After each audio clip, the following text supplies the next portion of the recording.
The heart is certainly an incredible organ, which actually begins beating just 4 weeks into the gestation period. This beating continues throughout our entire lives, with about 100,000 heartbeats occurring each day, as the driving force behind oxygen and nutrient transportation around the body. In just one day, your heart pumps around 9,000 litres of blood. That's a lot of work. So let's have a look at the cellular architecture of the heart that makes all this possible. It's time to study the histology of the heart. In today's tutorial, we'll be looking at the layers and components of the heart at a microscopic level. So let's see what this resilient organ is really made of. To begin, we'll look at the heart on a larger scale to remind us of the gross anatomy of the heart, and this will include looking at the 4 chambers of the heart and the 4 heart valves. We'll then dive into the heart on a microscopic scale and look at its histological features. We'll start with the layers of the heart, including the epicardium, the myocardium, and the endocardium. We'll then look at features we can see related to the conductive system of the heart, as well as its autonomic innervation. Next, we'll look at the valves in more detail and identify the layers that make up those structures. And finally, we'll talk about a clinical scenario that can be studied using histological slides of heart tissue. The heart is a muscular organ that is responsible for the pumping and circulation of the blood around the entire body. It is situated in the mediastinum of the thorax, anterior to the thoracic vertebrae and esophagus, and nestled between the lungs. Anterior to the heart is the sternum. The heart is comprised of 4 chambers, the right and left atria and the right and left ventricles. Deoxygenated blood first enters the right atrium. From there, blood gets passed into the right ventricle, and when that chamber contracts, blood travels to the lungs to get rid of the carbon dioxide it's carrying and to pick up oxygen. The oxygenated blood then returns to the heart by entering the left atrium. Finally, it moves into the left ventricle, which is the chamber powerful enough to push the oxygen-rich blood into the systemic circulation, and it travels throughout the body. There are also 4 valves associated with the heart, all of which we can see in this image here. In this image, we're looking at the heart from a superior view with the right and left atria removed. Anteriorly, at the top of the screen, is the pulmonary valve, which is situated between the right ventricle and the base of the pulmonary trunk. Posterior to it is the aortic valve, which is found between the left ventricle and the ascending aorta.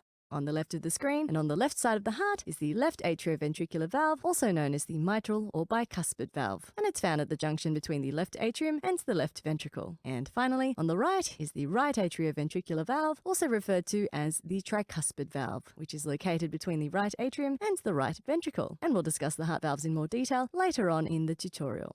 So we're now going to start transitioning to the histology of the heart, and the images that we'll look at throughout this tutorial will look similar to this one as we identify the various components of the heart as seen on a microscopic scale. And this slide shows us the wall of the left ventricle, as well as the mitral valve, and we'll identify these parts shortly. The first histological topic we'll cover are the layers that make up the heart wall. We'll work our way from external to internal, go through the following layers, and identify what can be observed at the microscopic level in histological slides. We'll start with the epicardium, and within the epicardium, we'll look at the mesothelium and subepicardial connective tissue. We'll then move internally to the myocardium and have a look at the cardiac muscle within it. Next, we'll look at the innermost layer, the endocardium, which is composed of 4 layers itself. And from external to internal, they are the subendocardial layer, the myoelastic layer, the subendothelial layer, and finally, the endocardiac endothelium. So let's get started. The outermost layer of the heart is called the epicardium and is the part of the slide we can see highlighted here in green. The epicardium, also called the visceral layer of serous pericardium, is a protective layer made up mostly of connective tissue. The epicardium has 2 components within itself, which we'll take a look at next. The very outermost layer of the epicardium, and therefore the outermost layer of the heart itself, the layer of the epicardium that we can now see highlighted in green, and this is the mesothelium. The mesothelium is a layer of simple squamous epithelium that lines the epicardium of the heart. And mesothelium can also be found as the outermost layer of tissue lining other serous cavities such as in the pleura and the peritoneum. Just deep to the mesothelium is another layer of the epicardium called the subepicardial connective tissue. And this is the region we can now see highlighted in green. And this layer, as its name suggests, is made of connective tissue, including adipose tissue or fat. And it makes up the bulk of the epicardium, as you can see in this image. The thickness of this layer varies around the heart depending on how much fat or adipose tissue is present. The coronary sulcus is an example of where the epicardium is thicker because of the fat deposits found there. The second, or the middle layer of the heart, is called the myocardium, part of which we can see highlighted in green in this image. The myocardium is the contractile layer of the heart made up mostly of cardiac muscle, and we won't be getting into the fine detail of this type of muscle tissue today, but if you would like to know more, be sure to check out a dedicated video tutorial which will explain all that you need to know. Just like the epicardium, the thickness of the myocardium varies a lot as well, and in the atria of the heart is where the myocardium is the thinnest. The ventricles, especially the left ventricle, which has to have the strength to pump blood throughout the whole body, has very thick layers of myocardium. The final layer of the heart wall is the innermost layer, and that's called the endocardium. And this is the layer on the inside of the chambers of the heart and is therefore in contact with the blood pumping through it. Once again, the thickness of this layer varies, and it's thinnest in the ventricles and thickest in the atria, the opposite of what we saw in the myocardium. The endocardium consists of 4 parts within it, and they are the subendocardial layer, the myoelastic layer, the subendothelial layer, and finally, the endocardiac endothelium, which is the innermost part. What we can see highlighted in green now is the subendocardial layer, and this is the layer of endocardium that is just beneath and comes into contact with the myocardium. And this layer contains the conducting system of the heart, which we'll look at later on in this video. The next layer is a layer of varying thickness, known as the myoelastic layer. As the name suggests, it's composed of irregular dense connective tissue containing elastic fibers, as well as scattered smooth muscle cells. The next layer is the subendothelial layer, which we can now see highlighted in green, and is comprised of connective tissue as well as some smooth muscle cells, and is the middle layer of endocardium, situated between the subendocardial layer that we just discussed and the endocardiac endothelium, which we'll look at next. And finally, we've come to the last layer of the wall of the heart. The innermost layer of all, the endocardiac endothelium, is a single cell layer of simple squamous epithelium lining the chambers of the heart, and is therefore the layer that is actually in contact with the blood itself. Next up, we're going to have a look at the conductive system of the heart, and the heart generates its own electrical impulses through this conductive system. And remember, we said it is found within the subendocardial tissue, so that's where we're heading to next. Specifically, we're going to have a look at the Purkinje fibers of the conducting system of the heart, and these are the structures that we can see highlighted in green on this image. So Purkinje fibers are modified cardiac cells, so they do look similar to cardiac cells themselves. However, there are 2 main differences. One is that Purkinje fibers are larger than cardiac cells, and the second is that they have a pale appearance in the histological slide. And you can see the differences between these Purkinje fibers and the adjacent cardiac cells. It's important to note that even though Purkinje fibers conduct action potentials to cause contraction of cardiac muscles, they are not classified as nerves or nervous tissue, but rather specialized cardiac muscle cells, as I mentioned earlier. Purkinje fibers are the terminal strands of nervous tissue in the heart, and their ends will stimulate the ventricles to contract at the end of the heart's conduction system path. So besides the heart's own conduction system, it's also innervated by the autonomic nervous system. And it's through these nerves that the brain can tell the heart to speed up or to slow down. And these nerves are found in the epicardium, as well as the regions of the sinoatrial and atrioventricular nodes. In this image, we can see an autonomic nerve highlighted in green within the epicardium. And this outermost part of the epicardium is the mesothelium, and this area is the subepicardial connective tissue. Within the subepicardial connective tissue, we can see the cross-section of an autonomic nerve. The heart receives input from both the sympathetic and parasympathetic divisions of the nervous system, and parasympathetic stimulation is delivered via the vagus nerve, resulting in a decreased heart rate, whereas sympathetic innervation input increases the heartbeat by accelerating activity of the sinoatrial and atrioventricular nodes. The final topic we'll cover in this video is the histology of the heart valves.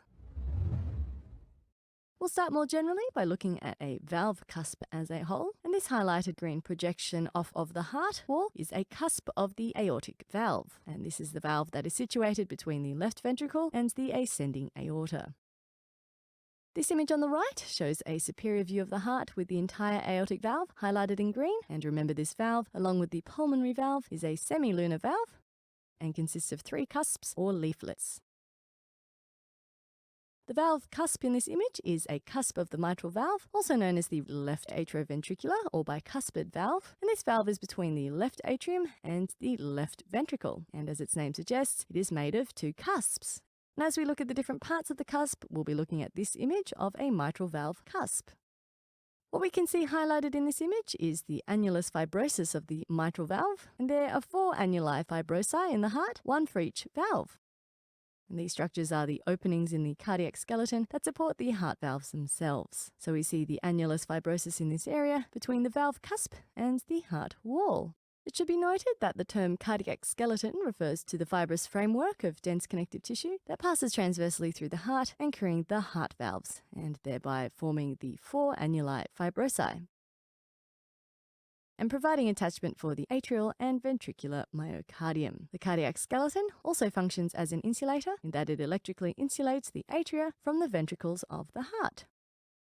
As we look more closely at the valve cusp, we'll find that it's got 4 layers, and these are the lamina atrialis, the lamina spongiosa, the lamina fibrosa, and the lamina ventricularis.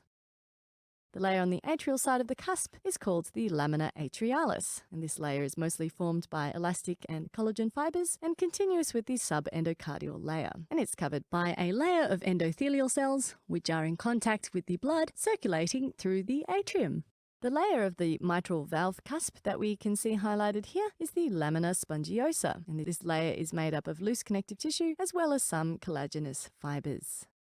The lamina spongiosa is most developed at the free margin of the cusp, which comes in contact with the opposing cusp of the mitral valve. The third layer of the mitral valve cusp is the lamina fibrosa, and this layer is closer to the ventricular side of the cusp and is made of collagen connecting to the annulus fibrosus. The final layer of the mitral valve cusp is the lamina ventricularis, and this layer is on the ventricular side of the cusp and is covered by a layer of endothelial cells. And the very last structure that we'll identify today is what we can now see highlighted in green, and this is part of the chordae tendineae. Chordae tendineae are attached only to the atrioventricular valves, and the mitral valve is one of them. And these cord-like structures attach the valve cusps to the ventricular walls, specifically to the papillary muscles, to prevent the valve from prolapsing when the ventricle contracts. So now we're going to take a look at a clinical scenario that you could identify on a histological slide. And in the case of a heart attack or a myocardial infarction, the heart tissue is deprived of oxygen. When this happens, the tissue changes, and we can see these changes in the histological slides. And in this image, we're looking at some cardiac tissue. Can you see the difference from the normal cardiac tissue? The main thing we can see in this image is that there are some different looking structures here, here, and more. These darker pink wavy structures are called contraction bands, and contraction bands are formed after excessive contraction. This happens in the case of myocardial infarctions when the area of tissue that was deprived of oxygen is then exposed to high levels of calcium. And these high levels of calcium induce the excessive contraction that leads to the formation of contraction bands, resulting in contraction band necrosis, which is the pattern we observe on the histological slides. Okay, so now you're an expert on the histology of the heart. But before I let you go, let's have a quick run through of the structures that we looked at today. So we began by looking at the heart as a whole and reminding ourselves of the 4 chambers and the 4 valves of the heart. When we began looking at the histology of the heart, we started with the layers that make up the heart wall, and the outermost layer was the epicardium, within which we also saw the mesothelium and the subepicardial connective tissue. We then went a little bit deeper and we looked at the myocardium, which is the muscular layer of the heart. And the final layer that we looked at, and the innermost layer of the heart, was the endocardium. Within the endocardium, we identified the subendocardial layer, which contains the conduction system of the heart, the myoelastic layer, the subendothelial layer, and finally the endothelium. Next, we explored the conduction system of the heart, including the Purkinje fibers, which we identified on the subendocardial layer, and sticking with nerves, we found an autonomic nerve in the subepicardial connective tissue. The last part of the heart we explored were the valves and what parts they're made up of, and these parts are the annulus fibrosus, the fibrosus opening of the valve, the lamina atrialis, the lamina spongiosa, the lamina fibrosa, and the lamina ventricularis. And to finish off, we looked at what you might see in a histological slide of a heart that has had a myocardial infarction and contraction band necrosis. So thanks very much for joining me. I hope you enjoyed this tutorial on the histology of the heart. Happy studying!